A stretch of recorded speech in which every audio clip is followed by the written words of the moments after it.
Bonjour à tous, bienvenue pour ce nouveau webinaire que vous propose, le groupe Surman sur, un thème, un peu différent de ceux qu'on a fait cette année qui était beaucoup consacré à tout ce qui était CO2, mesures face au Covid et cetera. Aujourd'hui, on va s'intéresser surtout, en fait, à la mesure de débit sur bouche, car, notamment dans la qualité d'air, en fait, il est super important, en fait, de savoir renouveler, en fait, l'air intérieur d'une pièce, mais encore, il faut savoir, en fait, le maîtriser et une bonne maîtrise, on va dire, de l'air intérieur, ça commence par de la mesure. Et on va voir aujourd'hui comment, bah, Sowerman, on peut vous aider à mesurer donc parce que c'est pas forcément si évident que ça. J'ai entendu d'ailleurs beaucoup de bêtises en fait qui sont dites sur la façon d'utiliser les sondes, beaucoup de bêtises dites, sur quelle sonde par rapport à une autre et cetera, voilà qui se dit. Donc on va essayer, de dégrossir un petit peu tout ça, gentiment en fait aujourd'hui pour essayer de vous apporter donc un peu de solutions, quoi. Donc tout d'abord, petite présentation en fait du groupe Surman. Alors qui sommes-nous? Alors petit rappel, on a un groupe international basé en Dordogne, dont le siège social en fait est en Dordogne. On est présent partout en fait dans le monde. On conçoit, on fabrique, on répare et on étalonne tout type d'appareil. On est même question étalonnage coffrac sur 2 grands paramètres qui sont la température et l'humidité. On est fabricant français depuis 45 ans. On a 2 sites de fabrication en France, hein. Le premier qui est le siège en fait à Montpont pour tout ce qui est instrumentation de mesure et on en a un deuxième également, même si on fait également une petite partie en fait de cette fabrication-là sur Montpont, qui est basé à Chevry-Cossigny en Seine-et-Marne pour tout ce qui est fabrication de pompes de relevage de condensat. Voilà, grosso modo en France 280 employés et comme je vous le disais, on est présent partout dans le monde. Au niveau de notre offre instruments, on est, spécialisé en fait tout ce qui est appareil enfin, on fabrique tout ce qui est appareil de mesure portable ou des appareils à poste fixe, donc plutôt en fait des capteurs. Les appareils portables, c'est des choses que vous venez balader un petit peu partout ou des enregistreurs qui sont des petits appareils que, vous pouvez placer, bah, où vous voulez pour avoir un enregistrement, un historique de ce qui s'est passé, en fonction du paramètre que vous désirez et les paramètres que l'on maîtrise, bah, ils sont notés en dessous, donc tout ce qui est température, vitesse, humidité, pression, débit, combustion, acoustique et bien sûr qualité d'air. Au niveau de notre organisation commerciale France, on est séparés pour mieux vous répondre téléphoniquement en fait en 3 grandes régions. Donc en fonction de là où vous êtes géographiquement, ben, n'hésitez pas à noter ces numéros, je vous les redonnerai également à la fin. On a une quinzaine de commerciaux itinérants qui peuvent en fait venir vous chez vous directement en fait pour vous conseiller et vous montrer également en fait parce que ce dont on va parler aujourd'hui si jamais ça vous intéresse et également en fait on a 15 commerciaux sédentaires en fait qui sont, prêts à vous répondre au niveau de l'usine. Voilà. Pour rentrer dans le vif du sujet, qu'est-ce qu'on va aborder? Bah, tout d'abord, on va voir les enjeux de la maîtrise de l'air intérieur, hein. Pourquoi, en fait, c'est important, en fait, de maîtriser l'air intérieur et donc de mesurer. Je vais vous donner quelques valeurs de référence qui sont disponibles sur le net, mais un petit rappel, ça fait pas de mal. On essaiera de voir ensemble les outils pour mesurer les débits, donc sur les bouches, la différentes techniques de mesure qui existent. Voilà, quelles sont utilisées, quel appareil utiliser en fonction de la technique, en fait, que l'on emploie et bien sûr choisir l'appareil en fonction de son application. Donc les enjeux de la maîtrise de l'air, alors je fais beaucoup de parallèles avec la qualité d'air. Pourquoi? Parce qu'en fait, on passe en moyenne 85 en fait dans des espaces intérieurs, dans des espaces clos, que ce soit chez nous en fait ou au travail. Voilà, grosso modo, en moyenne, on va passer 85 en fait de notre temps dans des espaces intérieurs et aujourd'hui avec des bâtiments en fait de plus en plus étanches à l'air, renouveler l'air, je vous parlais de renouvellement tout à l'heure avec le CO2, renouveler l'air intérieur, c'est nécessaire pour garantir aux occupants des bâtiments un air sain et évacuer en fait les polluants en fait, intérieurs tout simplement. Donc la maîtrise de l'air, ça va permettre également, on va voir, de préserver en fait le bâti. C'est important en fait la circulation de l'air dans un bâtiment en fait pour éviter de le détériorer et également maîtriser l'air, bien sûr, ça permet en fait de contribuer à ce qu'on appelle la performance énergétique. Je devrais peut-être même dire l'optimisation, on va dire énergétique du bâtiment. Donc au niveau de la qualité d'air, pourquoi? Alors de nombreux polluants en fait sont présents en fait dans l'air, composés à l'intérieur comme des, gaz ou des COV. On parle beaucoup de COV. Donc COV, je rappelle, composés organiques volatiles qui sont dégagés par les différents matériaux. Ça peut être des moquettes en fait, du papier peint, des meubles et cetera. Et ces COV, en fait, peuvent avoir des effets, on va dire, sur l'organisme, humain, à court, moyen, voire à très long terme. Il y en a même certains, en fait, qui sont cancérigènes avérés. Je pense notamment, en fait, au formaldéhyde ou au benzène qui sont des COV qui se dégagent, en fait, donc qui peuvent se dégager dans l'atmosphère et qui sont cancérigènes avérés. Maîtriser l'air, en fait, ça contribue à améliorer notre santé, voilà. Dans un environnement, en fait, clos, mal ventilé, on s'expose aussi à l'accumulation, de particules virales. On a beaucoup parlé, en fait, du covid, c'est pour ça qu'on doit parler de masque. Voilà et c'est pour ça que depuis quelques mois, on parle beaucoup de la mesure de CO2, comme je vous le disais tout à l'heure, qui suit globalement la même dispersion en fait dans l'air que les polluants ou les virus. Voilà, le CO2, c'est un traceur du bon renouvellement d'air d'un bâtiment, mais pas que. Juste pourquoi l'air extérieur en fait est composé de 0,04 de CO2. Nous, on rejette 4 de CO2. Donc un espace clos mal ventilé, en fait, vous risquez d'avoir une accumulation, encore une fois, de virus et cetera et le CO2 peut également lui-même avoir des effets, en fait, sur notre santé. Là, je vous ai mis quelques seuils de référence, mais ce n'est pas le sujet du jour. Si ça vous intéresse, tout ça, la partie CO2, renouvellement d'air, on a fait un petit webinaire récemment, début octobre, qui sur le sujet, en fait, du CO2 et du renouvellement d'air. Je vous invite à aller consulter YouTube, vous tapez Sohermann ou webinaire Sohermann, vous allez retrouver, en fait, tout ce qu'on fait, directement sur la chaîne. Je vous parlais également de préservation du bâti, parce que renouveler l'air, ça permet aussi d'évacuer la vapeur d'eau qui est présente dans le bâtiment et qui est présente naturellement ou non naturellement dans le bâtiment, afin de maintenir un taux d'humidité dans des proportions qui favorisent, le bien-être, et qui évitent donc tout ce qui est condensation. Voilà. Avec la température et l'humidité, voilà, l'humidité, c'est également un accélérateur du dégagement en fait de COV au fait au niveau des matériaux. Vous faites une sorte de bouillon de culture en fait à une certaine température avec certains d'humidité, c'est pas forcément joli quoi. Mais un air trop sec en fait dans un bâtiment, vous voyez, ça peut contribuer à différentes choses que je vous ai inscrites ici. De la fissure en fait sur les bois, de la présence d'électricité statique. Quand vous rencontrez quelqu'un, vous vous touchez, hop, vous avez un petit coup de jus, c'est peut-être pas forcément que vous êtes connecté, c'est peut-être simplement que le taux d'humidité ambiant est trop enfin que l'air est trop sec, pardon. À contrario, un air trop humide, vous pouvez avoir des effets sur le bâti comme le décollement de peinture, décollement de papier peint, l'apparition de champignons et bien sûr, en fait, tout ça, je ne l'ai pas noté ici, une nouvelle fois, l'humidité, ça peut également, en fait, avoir des effets sur la santé, avec notamment des les proliférations, en fait, d'acariens, et cetera, des effets sur les poumons, et cetera. Donc la maîtrise de l'air, ça passe également par une maîtrise, entre guillemets, «de l'humidité», ça contribue à la maîtrise de l'humidité. Au niveau performance énergétique, maîtriser l'air, en fait, ça contribue à maîtriser les coûts de fonctionnement et d'entretien, en fait, de son bâtiment. Par exemple, si je prends un bâtiment là, j'ai pris un bâtiment tertiaire avec ce qu'on appelle une centrale d'air, comment ça fonctionne? Donc là, ici, je suis bien équilibré. Voilà, j'ai de l'air neuf qui est aspiré, qui passe par une centrale d'air. Cet air est filtré. Voilà, ici, vous avez des filtres, en fait, l'air est filtré pour pas envoyer de polluants, trop de polluants, on va dire, à l'intérieur. Ça passe par une batterie chaude, batterie froide, puis est soufflé, en fait, dans mon bâtiment, diffusé dans les salles.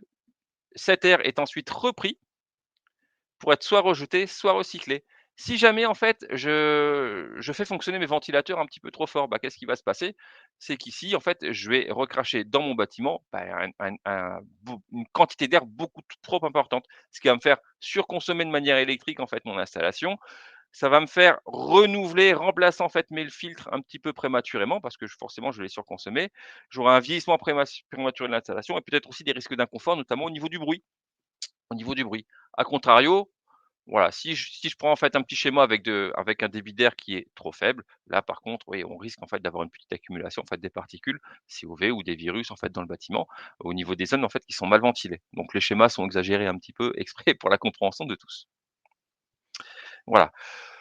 La maîtrise de l'air, ça se passe aussi en fait dans l'habitat. C'est pour ça que je vous ai rajouté en fait les parce qu'on l'oublie souvent en fait l'habitat, ça passe aussi par l'habitat. Là, je vous ai mis un petit schéma avec une VMC simple flux. Donc le principe, c'est quoi? Vous avez de l'air qui vient naturellement de l'intérieur, ça passe par ces petites grilles en fait qu'on a sur les fenêtres qu'il faut éviter de boucher parce que c'est pas dans l'autre sens. C'est vraiment pour apporter l'air à l'intérieur du bâtiment qui est en entre guillemets en fait «en légère dépression», on va dire, parce qu'en fait, il y a une partie qui est aspirée dans ce cas-là avec une VMC simple flux et qui est rejeté, on va dire, à l'extérieur, pour garantir une circulation d'air optimale dans tout le bâtiment. Alors attention, en fonction de la taille du bâtiment, à bien adapter les débits. Attention, en fait, à ce que l'air circule bien dans l'ensemble, en fait, du bâtiment, encore une fois, quoi. Autre exemple, avec les des systèmes VMC, par exemple, ici, double flux, où on a une partie mécanique ou une partie d'air qui est envoyée mécaniquement, en fait, dans le bâtiment, de manière à faire circuler, encore une fois, l'air un petit peu partout. Voilà. Après, il existe, bon, différents types, de VMC, je pense au VMI, il existe en fait des systèmes hygroréglables et cetera et cetera. Mais bon, c'est pas le sujet du jour. Aujourd'hui, on va parler surtout de la mesure sur bouche. Alors, quelle valeur de débit ressort en fait de toutes ces bouches? Alors, dans l'habitat, donc on parle beaucoup de VMC, je vous l'ai dit, les débits en fait extraits dans chaque pièce, de service doivent pouvoir atteindre les valeurs données dans ce tableau. Voilà et ça, c'est en fonction en fait du nombre de pièces. Là, vous voyez ici, vous avez sur la gauche Voilà, de 1 à 5 pièces et plus, les débits qui sont demandés en fonction des zones. Dans la cuisine, les salles de bain, autres salles d'eau et les toilettes, en fait, et les toilettes tout simplement. Donc juste ce qui est imp ce que je voulais mettre en évidence, c'est souvent, en fait, on a des valeurs, en fait, ouais, entre 15-30 mètres cubes heure qui sont les plus dominantes. Alors 15 mètres cubes heure, 30 mètres cubes heure, comme ça nous parle peut-être pas, mais un débit, c'est le résultat en fait, c'est un calcul, en fait, un débit. C'est le résultat, d'une valeur, de la surface, on va dire, de la grille ou de la bouche, en fait, sur laquelle on mesure, voilà, par rapport à un temps donné. Donc c'est par rapport à une vitesse. Donc c'est une vitesse fois en fait, entre guillemets, «la surface», ça nous donne du débit, du mètre par du mètre carré, ça nous donne du mètre cube. De seconde, je passe en heure et grosso modo 15-30 mètres cubes heure, on s'en rend pas bien compte, mais ça représente 1 mètre par seconde et ça, c'est super petit, 1 mètre par seconde et ça se mesure pas comme ça, avec n'importe quoi. Il faut faire attention à l'outil qu'on utilise. On va voir, il existe plusieurs systèmes, en fait, pour faire des mesures, des bonnes mesures, en fait, sur les VMC.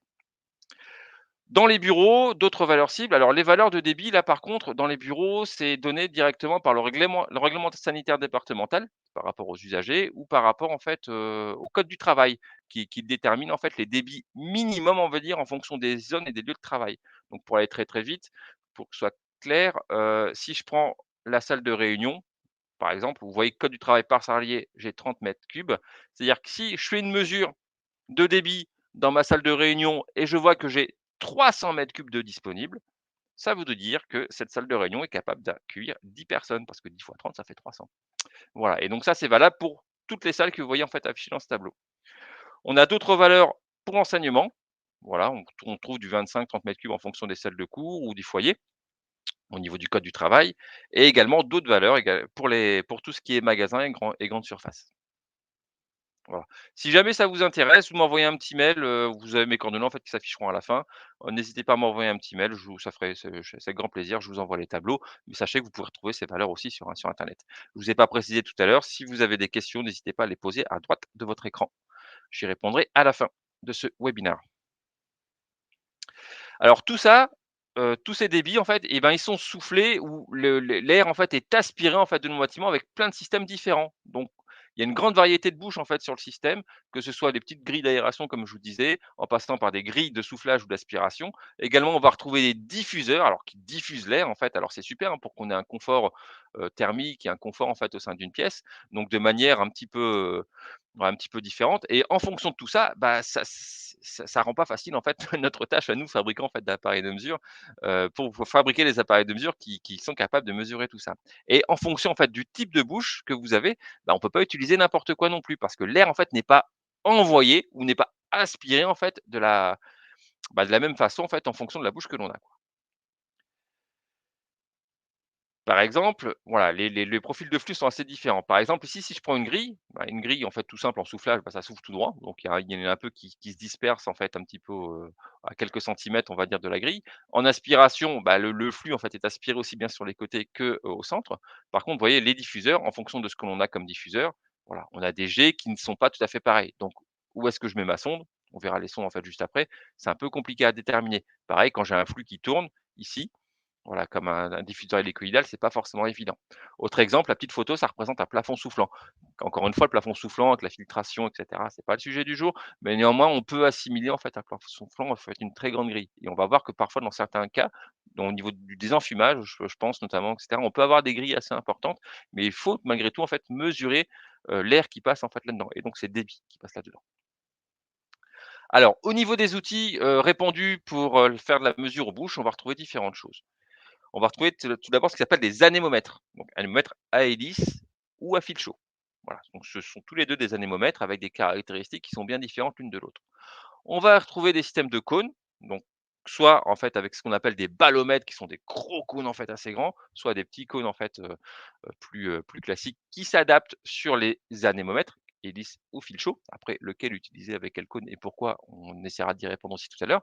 Et également pour mesurer des débits un peu moins répandus, on va retrouver en fait les petits manomètres différentiels. Donc un manomètre différentiel, vous voyez en fait je me prends un petit point rouge sur le dessus, là je fais clignoter, vous avez 2 petites tétines parce qu'on prend une pression à l'aide d'un flexible qui est en bas et surtout d'une prise de pression qui est ici, une petite tige. Voilà. Alors Tout d'abord, pour essayer de décomposer un petit peu le sujet, en fait, aujourd'hui, on va s'intéresser aux anémomètres et les comparer. Parce qu'il y a des adeptes de l'hélice, il y a des adeptes du fil chaud, il y a des adeptes des 2. Alors moi, je suis plutôt adepte des 2. Pourquoi? Parce que chaque sonde, en fait, a sa propre application en réalité. Il y en a pas une qui est meilleure que l'autre, de manière globale, ce n'est pas vrai. Par contre, elles ont quand même des pas mal un petit peu de différence. Tout d'abord, en fait, au niveau des plages. Alors, au niveau des plages, ouais, on voit pas grand chose de différence. On va travailler avec une hélice de 0,3 à 35 mètres par seconde. Une sonde fil chaud, ça va démarrer à 0,15 mètres par seconde, donc ça démarre un petit peu plus bas. C'est pour ça qu'une sonde fil chaud, notamment sur des plafonds soufflants ou sur des applications de type Sorbonne, ou bien je pense également aux gens qui travaillent dans l'infiltrométrie, est plus répandue. Parce qu'un fil chaud, en fait, peut démarrer plus bas en fait que une sonde hélice. Donc 0,15 mètres seconde, c'est très petit. Déjà tout à l'heure, je vous disais 1, c'était petit, mais 0,15, c'est encore plus petit. Alors, au-delà de ça, vous voyez, ce qui est intéressant de comparer entre les 2, c'est leur précision. Ici, l'hélice est précise à plus ou moins 3 de lecture, donc une incertitude. Ah oui, parfois je vois des fabricants ou certaines personnes qui nous donnent une incertitude brute en disant: «Moi, ma sonde, elle est précise à plus ou moins tant, plus ou moins, autant de mètres par seconde». Non, une incertitude, ça se il y a toujours 2 caractéristiques. Il y a une variable qui est par rapport à la lecture de l'appareil et une constante, en fait, qui est par rapport à la mesure et l'élément sensible en lui-même. Donc les appareils sont précis à plus ou moins 3 de lecture, plus ou moins 0,1 mètre par seconde concernant la sonde à hélice. Si je le compare en fait au fil chaud, je suis à plus ou moins 2 de lecture, bon, c'est un petit peu mieux, mais bon, c'est pas, tranchant. Par contre, je suis précis à plus ou moins 0,03 mètres par seconde. C'est-à-dire que sur une plage jusque 1 mètre par seconde, ma sonde fil chaud est 3 fois plus précise en fait que ma sonde hélice. Alors attention, je dis pas que le fil chaud est mieux en fait que l'hélice. Par contre, c'est super important en fait et d'être conscient de tout ça parce que on verra que la sonde fil chaud, sa force, qui est sa précision, c'est également sa faiblesse parce qu'un fil chaud, le problème, c'est que ça voit tout passer. Donc il suffit de mal l'orienter, hein, si on le met un petit peu plus à gauche ou un petit peu plus à droite, il suffit de mal l'orienter, on a tout de suite une influence sur notre mesure. Alors concrètement, comment ça se passe l'une et l'autre? Pourquoi je vous dis attention sa force, sa faiblesse? Si je prends le cas d'une hélice, donc principe des hélices, en fait j'ai de l'air qui vient, faire tourner en fait mon hélice, assez facile, et qui entraîne dans sa rotation un aimant à 8 pôles. Voilà, à 8 pôles. À proximité de cet aimant, ce que j'ai dessiné en fait en rouge, c'est placé un double capteur à effet Hall, voilà, qui capte la transition de polarité, pour te parler plus simplement, qui capte en fait la variation du champ magnétique, voilà, je cherchais mes mots. Et celui-ci, en fait, il va convertir le signal électrique fréquentiel qui est proportionnel à la vitesse de rotation en fait de l'hélice. Et ça donne une vitesse. Par contre, je vais peut-être vous l'apprendre, mais une hélice, ça a un sens. Ça ne marche pas d'un côté ou de l'autre. Si on prend le dessus d'une hélice, en fait, il y a une petite flèche et cette petite flèche, elle symbolise en fait le sens du flux. Donc si on utilise une hélice dans un sens ou dans l'autre, on risque d'avoir en fait une erreur de mesure à certaines vitesses et certaines températures, si on ne l'utilise pas en fait dans le bon sens. Et ça, c'est très important. Voilà, là, sur la droite de l'écran, vous avez, l'hélice qui est mise à l'intérieur d'un cône pour symboliser en fait ce sens de flux. A contrario, le principe du fil chaud. Donc le fil chaud, vous avez un petit élément sensible qui est au bout. Alors pourquoi je le précise? Alors un fil chaud, le voici, hein, et cetera. Parfois, ça m'est arrivé d'avoir des gens qui m'appellent: «Ouais Freddy, je viens de recevoir ma sonde, elle est toute neuve, elle marche pas. Elle m'affiche toujours 0 mètre par seconde». Bah, hop, il faut juste penser à enlever le petit bitonio, c'est tout bête, mais le fil chaud est à l'intérieur du petit trou que vous voyez en fait ici, à l'écran et également en fait tout en haut en fait schématisé. Vous avez une sonde température et la protection coulissante pour le protéger parce qu'un fil chaud, ça reste très, très fragile. Même si les dernières générations de fils chauds que l'on fait, c'est des petites tiges métalliques qui sont beaucoup plus résistantes que les fils chauds qu'on faisait il y a 15 ans, hein, qui sont que des petits filaments, hein. Donc le principe du fil chaud, c'est quoi? Eh bien, j'ai de l'air qui va passer. Donc encore une fois, il faut bien être axé, hein. Si je tourne en fait un petit peu à gauche ou un petit peu à droite ma sonde fil chaud, c'est pas bon. On verra qu'il y a un repère aussi pour ça. Donc le but du fil chaud, on va maintenir en température l'élément de mesure qui est au bout. Pour ça, on va envoyer un courant électrique dans la sonde et la puissance qui est fournie, ça sera proportionnel, on va dire, à la vitesse de l'écoulement. Voilà. Et pour pouvoir faire une bonne mesure en fait dessus, je vais peut-être vous l'apprendre aussi, mais un fil chaud, pareil, ça a un sens. Vous avez un petit repère qui est un petit point rouge qui est à positionner face au flux. Si vous prenez un fil chaud avec un cône que vous mettez le petit point rouge en fait dans le sens opposé en fait, de l'air, bah, vous aurez aussi une erreur de mesure. et c'est peut-être pour ça que parfois j'entends des petits amalgames, par rapport à la précision du fil chaud. Mais bon, le fil chaud, ça reste la sonde anémométrique la plus précise qui existe. Par contre, encore une fois, sa force, c'est également sa faiblesse, car il suffit de mal le tourner, ce qui est plus facile en fait avec une hélice, hein, d'orienter la sonde, on risque d'avoir des erreurs de mesure. Donc technique de mesure.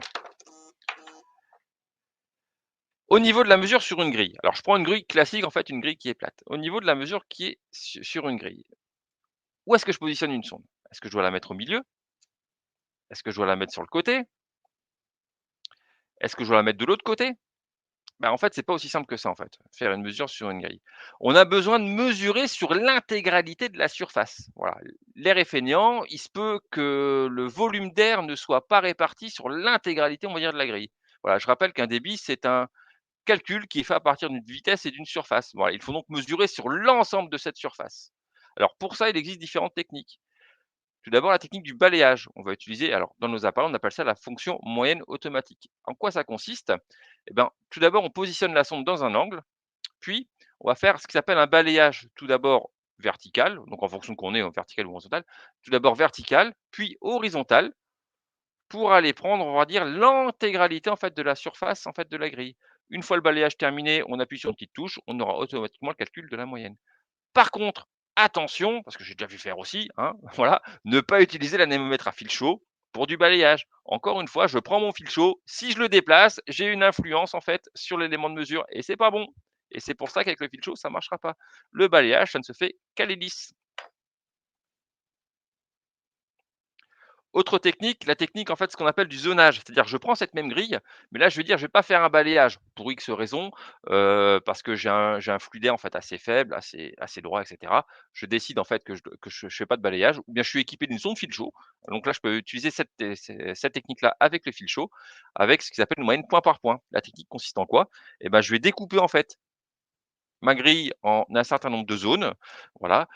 Si on veut se repérer, alors pour la mesure sur Sorbonne, en fait, c'est assez bien fait. Donc une Sorbonne, je rappelle, c'est une hotte à flux laminaire. C'est assez normé, c'est réglementé et en fonction de la taille, on va dire, de la Sorbonne, il y a un certain nombre de points de mesure qui sont effectués. On peut se reporter, en fait, à ça pour tout ce qui est plafond soufflant notamment, voire même pour les grilles, ce qui est pas mal, hein. Et là, qu'est-ce qu'on va faire, hein? On va aller prendre après une mesure, en fait, de chacune des zones. Donc on a une fonction dans les appareils qui s'appelle la fonction moyenne point par point.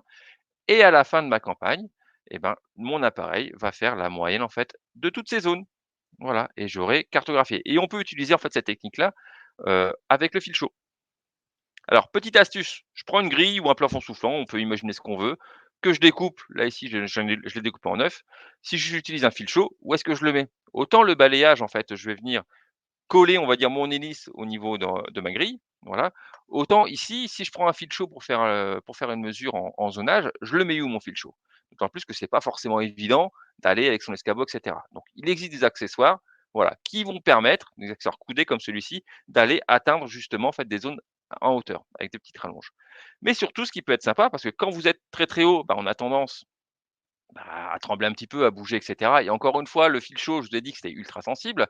On va essayer de le positionner à 15 centimètres de la grille et pour ça, on a un petit outil qui est une pige qui permet en fait de l'appuyer directement contre la grille et une fois que vous avez votre fil chaud qui est en maintien en fait contre la grille, bah, votre mesure, elle sera beaucoup plus précise, forcément. Alors, sachez que des rallonges télescopiques, voilà, ça existe aussi pour tout ce qui est sonde à hélice et qu'il existe également en fait des sondes fil chaud ou des sondes hélices directement télescopiques pour aller facilement atteindre les grilles qui sont au plafond. Autre technique de mesure, la mesure au cône. Donc en fonction de la taille des bouches, il faut adapter en fait choisir en fait son cône en fonction de la taille des bouches. Voilà. Alors pourquoi? Parce que bon, sur les petites bouches de VMC, vous voyez, on a des flux d'air, c'est un petit peu bombé, c'est un petit peu différent. Il suffit pas de poser en fait une sonde à hélice dessus, ce que j'ai vu aussi faire plein de fois. Parfois, je vois des petites photos aussi, voilà, avec des petites hélices qui sont mises devant les non, c'est pas bon. Il faut pas faire ça en fait. Il faut utiliser en fait un cône de mesure parce que le flux en fait, encore une fois, n'arrive pas de manière, tout à fait, homogène, on va dire, face à la grille et cetera. Ça peut arriver en fait de plusieurs directions. Donc on va utiliser les anémomètres, que ce soit l'hélice ou le fil chaud, avec un cône. Comment ça se passe? Si je prends une vue de côté en fait d'une bouche VMC que je vous ai dessinée, on va positionner en fait le cône, contre la paroi directement. On va centrer le cône sur la bouche. C'est très important en fait de le centrer sur la bouche et s'assurer de l'étanchéité en fait sur la paroi. Alors, c'est super important de le centrer sur la bouche parce que ce sera aussi super important de le centrer alors surtout qu'on utilise un fil chaud avec un cône, voilà. C'est super important de bien le centrer, de mettre bien droit et cetera. C'est un peu le c'est un peu le truc qui voilà, qui est un petit peu embêtant avec un fil chaud, c'est bien le mettre enfin, bien le positionner, en fait, bien droit et cetera. Ce qui est moins contraignant, on va dire, à l'hélice parce que le cône, en fait, englobe directement, en fait, la sonde à hélice. Donc piège à éviter. En temps normal, j'ai un flux d'air qui arrive, voilà, au niveau de ma bouche. Ce qu'on n'imagine pas, c'est qu'on se dit: «Tiens, mais les cônes, ça coûte cher, machin, bidule, c'est un prix, machin, je vais prendre un bout de carton, je vais faire mon cône, je vais l'appuyer, je vais mettre mon son debout, ça va marcher». Eh bien, je suis désolé de vous décevoir, mais ça marche pas comme ça. Alors pourquoi? Quand j'ai de l'air qui est inspiré en fait, de dans ma bouche, qui est dimensionné en fait comme ça, à partir du moment en fait où je vais mettre un cône dessus ou un obstacle, ben, en réalité, je vais venir à l'intérieur de celle-ci, à l'intérieur du cône en fait, créer une perte de charge qui va se créer et chaque cône en fait, c'est pas fait au hasard. Leur forme d'ailleurs n'est pas faite au hasard, au moins chez nous. Voilà, c'est chaque cône en fait a son propre coefficient. Voilà, donc là, vous avez le nom des cônes en fait de la gamme Solarman avec les différentes dimensions, mais chaque cône en fait a une forme et une propriété aérolique différente. Donc quand vous êtes sur un appareil, par exemple un appareil de chez nous, voilà, vous prenez en fait la sonde, vous prenez le cône et vous sélectionnez en fait le cône adapté. Voilà, si vous ne faites pas ça, vous aurez forcément une erreur de mesure. Donc il existe bon des cônes de différentes dimensions. On voit qu'ici le plus grand en termes de cône carré, en fait, on a le 450 par 450. Alors, j'attire votre attention sur un cône qui fait 450 par 450. C'est pas par plaisir, mais vous voyez, il fait 600 millimètres de haut. Alors qu'un petit cône, voilà, 200 par 200 fait quasiment 2 fois moins, en fait, 330 millimètres de haut. Pourquoi? Parce que, encore une fois, à cause de cette perte de charge qui est créée, à cause de cette répartition, en fait, du flux aérolique, on va dire, à l'intérieur, en fait, du cône. Voilà. Vous en avez même des rectangulaires qui existent, hein, voilà, pour des grilles de VMC, notamment, en fait, dans l'habitat. Voilà. Donc hauteur 600 millimètres, maximum pour un cône qui fait 450 par 450. Au-delà, si on a des grilles plus grandes, notamment si on veut travailler sur des diffuseurs, ce qui est beaucoup plus compliqué en fait à mesurer sur un diffuseur, on va utiliser un autre appareil. Parce que si je vais au-delà en fait de cette valeur-là, eh ben effectivement, je vais utiliser un autre appareil qui s'appelle le ballomètre, que voici. Voilà, le ballomètre, en fait, on peut adapter, en fait, différentes hautes. Au niveau du principe de mesure, je vais pas mettre ni une hélice ni un fil chaud, en fait, au bout. J'ai une sorte de grille de mesure qui est à la base du ballomètre et je vais travailler, en fait, sur le principe de pression différentielle. Donc là, j'ai des hautes à partir de 610 par 610 qui vont s'adapter donc à la plupart des diffuseurs qu'on va retrouver, en fait, dans le tertiaire. On pourra mesurer plusieurs paramètres, on pourra calculer automatiquement les taux de renouvellement d'air. Je reviendrai un petit peu après sur le ballomètre et on a également, en fait, une application mobile. Donc, si vous êtes sur des diffuseurs et cetera, utilisez un ballomètre. Donc, petite astuce, au niveau du positionnement, comme un cône tout à l'heure, hein, voilà, il faut bien que le ballomètre vienne englober l'entièreté, on va dire, du diffuseur. Si vous utilisez un ballomètre que sur une partie, ça ne marchera pas. L'air est fainéant, je vous l'ai dit tout à l'heure, il risque de se tirer ailleurs et vous ne le mesurerez pas, en fait, le bon débit, directement. Par contre, au même titre que les cônes, bah, le fait d'appliquer un ballomètre sur des diffuseurs avec des profils de flux différents, forcément, l'air à l'intérieur du ballot, en fait, va avoir, un écoulement, en fait, qui sera différent en fonction du diffuseur et pour rattraper la perte de charge générée par le type de bouche et cetera, bon, sachez que vous pouvez venir directement dans l'application, en fait, du ballomètre, l'application mobile. Vous pouvez directement, en fait, choisir, le type de diffuseur de manière à faire cette correction. Voilà, bien penser aux coefficients. Au-delà du ballomètre, on a également en fait ce qui s'appelle un kit grille de mesure qui fonctionne avec le ballomètre d'ailleurs, avec le même appareil, qui est idéal notamment pour les plafonds soufflants. Donc là, c'est juste une petite grille, hein, c'est une photo qui a été faite chez nous au niveau de nos bureaux, enfin de notre usine en fait de Montpont. Le principe c'est quoi? Vous avez des petites entretoises en fait qui sont réclables en fonction de la hauteur de 5, 15 ou 25 centimètres que vous venez plugger directement en fait au niveau du plafond et à la fin en fait vous faites une moyenne en fait de différentes zones que vous avez mesurées pour avoir la moyenne directement du débit. Donc un bel appareil, un bel appareil. La mesure au manomètre, un petit peu moins courante, un petit peu moins connue. Alors notamment en fait pour tout ce qui est en fait système de VMC. Donc les outils, donc on a un micromanomètre, un petit appareil, un flexible et encore une fois une prise de pression rigide. Alors pourquoi? Parce qu'il suffit pas de prendre un petit flexible puis de le mettre en fait dans une bouche pour avoir un débit. Non, il faut utiliser quelque chose de rigide, quelque chose qui ne bouge pas. Comment ça se passe? On va l'utiliser sur une bouche d'extraction.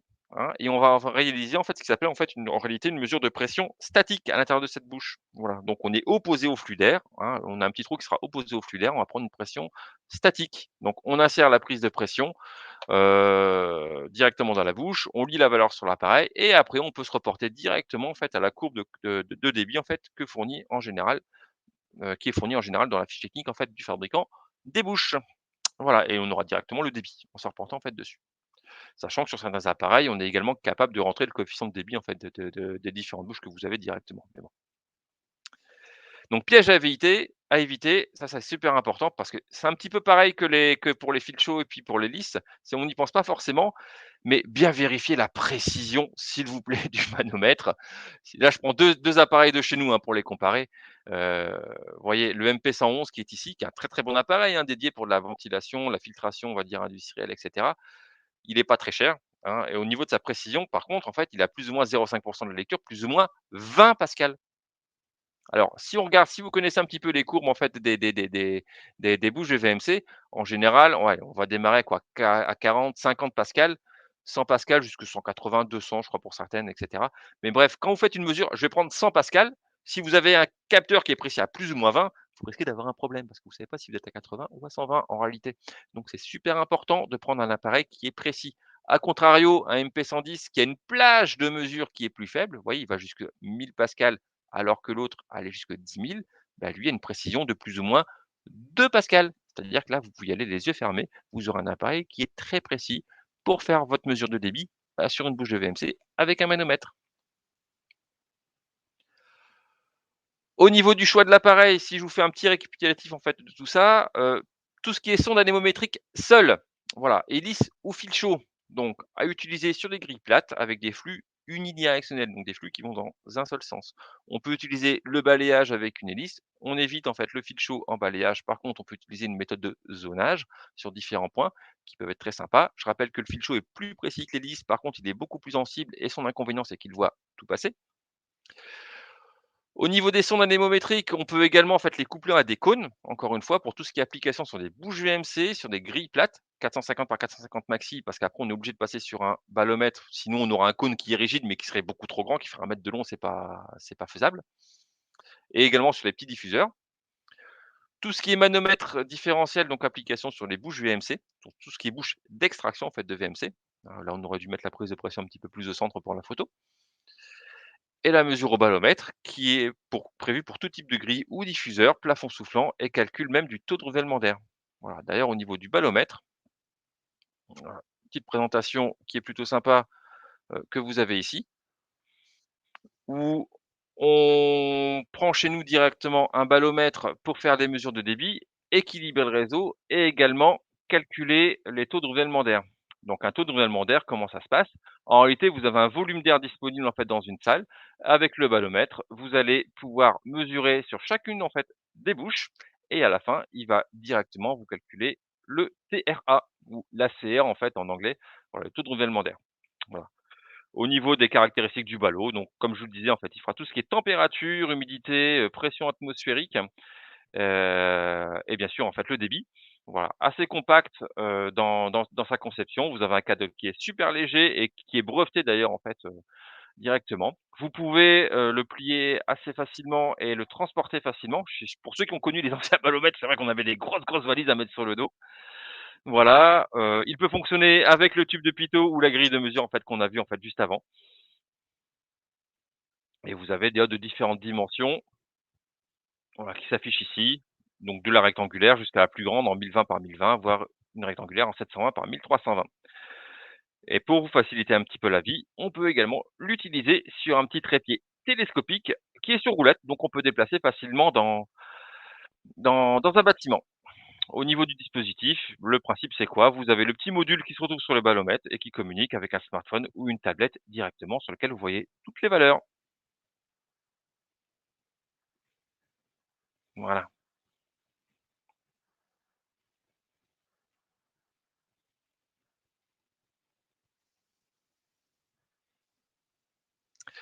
Voilà, en tout cas, je vous remercie pour votre attention. Si vous avez des questions, bah, n'hésitez pas à les poser sur le chat. Je vois déjà qu'il y en a quelques-unes. Je vous rappelle les coordonnées, bah, bah, enfin les coordonnées téléphoniques, en fonction de votre zone géographique, voilà, pour avoir toujours à peu près les mêmes personnes, hein. Après si vous vous trompez de numéro, c'est pas bien grave en soi, mais ça permet toujours en fait d'avoir à peu près les mêmes personnes en fait au téléphone. Vous avez également mes coordonnées qui s'affichent si vous avez des questions en fait par mail ou si vous voulez m'appeler directement pour tout sujet, c'est avec grand plaisir. Donc je regarde les questions que vous avez.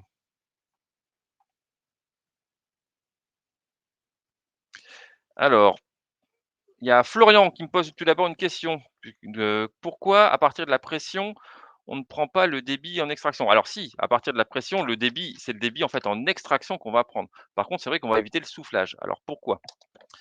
Parce que si je prends en fait une bouche en fait de VMC, voilà, qui est en extraction, donc le flux d'air en fait, si vous me suivez en fait au niveau de ma caméra, voilà, le flux d'air se déplace comme ça, une bouche d'extraction. Je vais le prendre ici. Quand je vais insérer ma prise de pression à l'intérieur, je vais prendre ce qui s'appelle une pression statique. Si jamais j'avais une bouche de soufflage, donc le flux partira en fait dans l'autre sens. Si je mets ma prise de pression en face, en réalité, c'est plus une pression statique que je mesure là. C'est une pression qui s'appelle une pression totale. Voilà, et qui est complètement différente d'une pression statique et l'appareil ne pourra pas calculer en fait ne pourra enfin la pression qu'il va vous donner en fait, ce sera pas une pression, entre guillemets, correcte parce qu'elle sera influencée en fait par la pression entre guillemets de l'atmosphère en fait ambiante. C'est pour ça que c'est important de le prendre uniquement en extraction.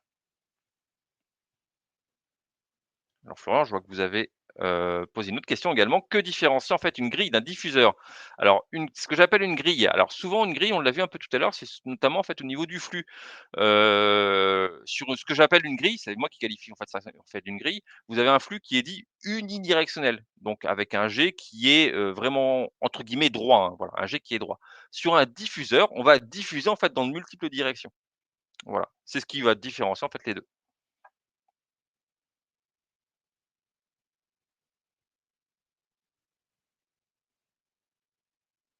Alors j'ai François qui me demande si on fait des étalonnages en fait des cônes, conformément au protocole Effinergie. Alors on étalonne les cônes, à voir, alors je connais pas en fait sur le bout des doigts en fait le protocole Effinergie, donc on va voir les caractéristiques. N'hésitez pas à m'envoyer en fait les données que vous avez, si vous voulez que je vérifie en fait, encore une fois vous le mettez par mail, mais on peut étalonner en fait vos cônes avec les anémomètres sans problème, ouais, tout à fait. Donc après au niveau des caractéristiques, on s'adapte à votre besoin. Donc on va prendre en fait en compte les EMT que vous désirez, donc voilà, sachant qu'encore une fois, on est rattaché Cofrac, donc il y a pas de souci. Voilà. À défaut, si on par contre, en fait, on nous soumet pas, en fait, d'EMT, donc d'écart maximum toléré et acceptable au niveau de l'étalonnage, bah, c'est vrai que nous-mêmes, en fait, on va définir, en fait, nos EMT par rapport à nos appareils.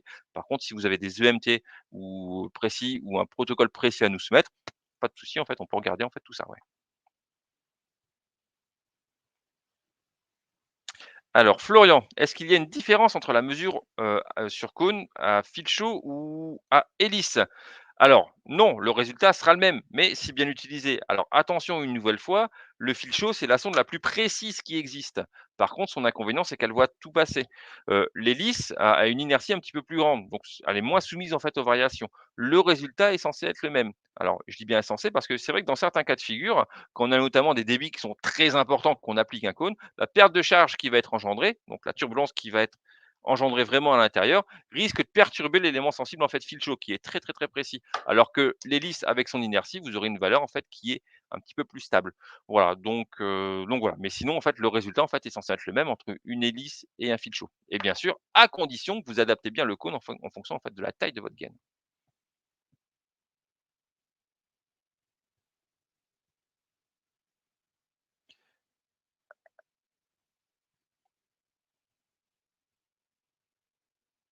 Alors, Jean-Michel qui me demande quelle est la relation entre la valeur de vitesse lue et le débit pour un cône donné.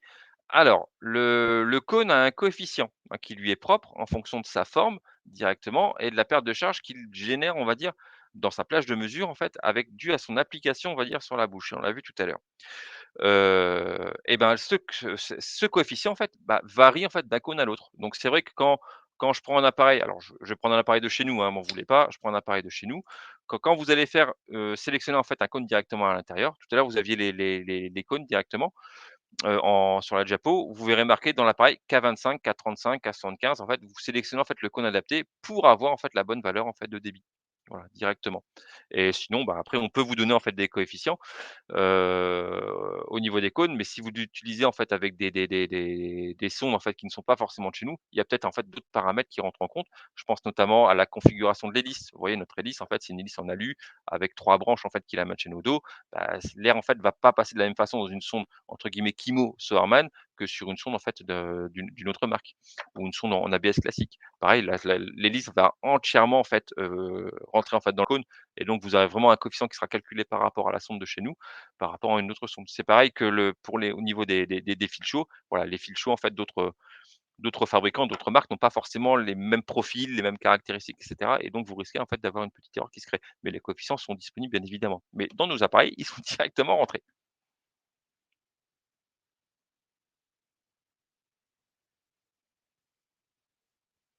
Alors Florian, alors il revient sur la question de la mesure en fait du débit par rapport à la pression. Alors je ne sais pas si vous êtes peut-être venu en fait en cours de route Florian, mais effectivement tout ce qui est bouche de VMC et cetera, on peut également utiliser avec les cônes en fait hélice ou fil chaud sans problème pour avoir directement en fait le débit. Disons qu'il existe plusieurs méthodes, donc soit, avec le cône et l'hélice ou le cône et le fil chaud, soit effectivement avec les mesures en fait de pression. Donc on l'a vu tout à l'heure, hein, sur les diapos avec l'exemple qui a été donné. Mais de rien Florian, c'est avec plaisir. Alors je redescends pour voir les questions. Bah, écoutez, il y en a pas d'autres, enfin j'en vois pas d'autres, donc on va pouvoir en fait conclure ce petit webinaire. Encore une fois, n'hésitez pas à m'envoyer, toutes vos questions, même par mail et cetera, après coup, c'est avec grand plaisir. Vous aurez le webinaire qui sera, mis en ligne et disponible à la fois sur notre blog, sur le site internet Sowerman, sowerman.fr, ou bien sur YouTube directement, où vous avez en fait tous les webinaires que l'on fait. Donc on en a fait beaucoup en fait, cette année sur la qualité d'air, le CO2 et cetera, du fait du covid. Prochainement, là on a donc aujourd'hui c'était le sujet maîtrise, la maîtrise de l'air, la mesure aux bouches. Prochainement, je vous prépare plutôt la mesure en gaine parce que là, ça existe aussi, hein, pour tout ce qui est équilibrage de réseau et cetera, ça peut être vachement sympa. Voilà, merci pour tout, merci de votre attention, et je vous dis à très bientôt. Au revoir.